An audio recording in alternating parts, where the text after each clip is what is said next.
At the gala my sister mocked me, calling me pathetic and soaking up every laugh at my expense. But then the CEO stepped forward, introduced me as his wife, and the entire room went completely silent. You know, I still remember the feeling of that champagne glass almost slipping from my trembling fingers that night. Not because of the dazzling Manhattan lights, but because my own sister Madison decided to publicly brand me as pathetic at the most exclusive charity gala. My cheeks burned with humiliation, feeling like my simple black dress had become a scarlet letter in a room full of emeralds and diamonds. But what happened next wouldn't just shock her.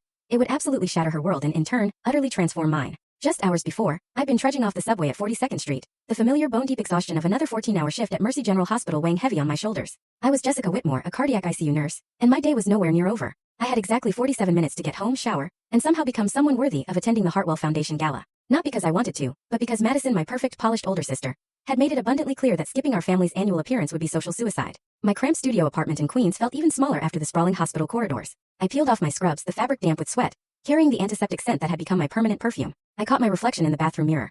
Dark circles under my green eyes, auburn hair pulled back in a messy bun, skin pale from endless night shifts. 3 years of nursing school debt still haunted my bank account, but Madison always had a ready explanation for that. If you just married well like I did instead of chasing some noble calling, she'd say with her practiced saccharine smile, you wouldn't be living paycheck to paycheck. The black dress hanging in my closet was the same one I'd worn to every formal event for the past 2 years. I'd bought it on clearance, but it fit well, and with my grandmother's pearl earrings, the only truly valuable thing I owned. I hoped it wouldn't scream budget buy. Then a text from Madison buzzed. Please tell me you're not wearing that same black dress again. The Hartwells will be there. And I refused to be embarrassed by association. I typed back simple and direct.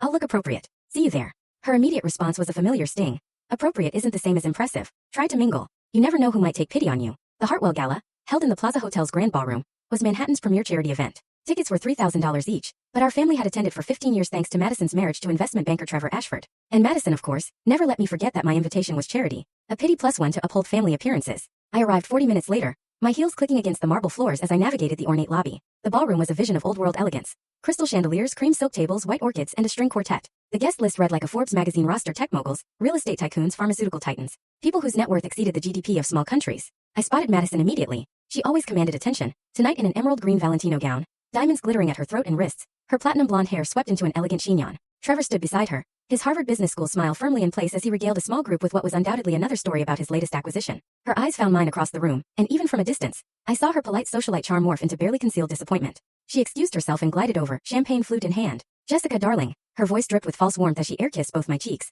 Full story on the channel. Link below. Click now and watch what happened next.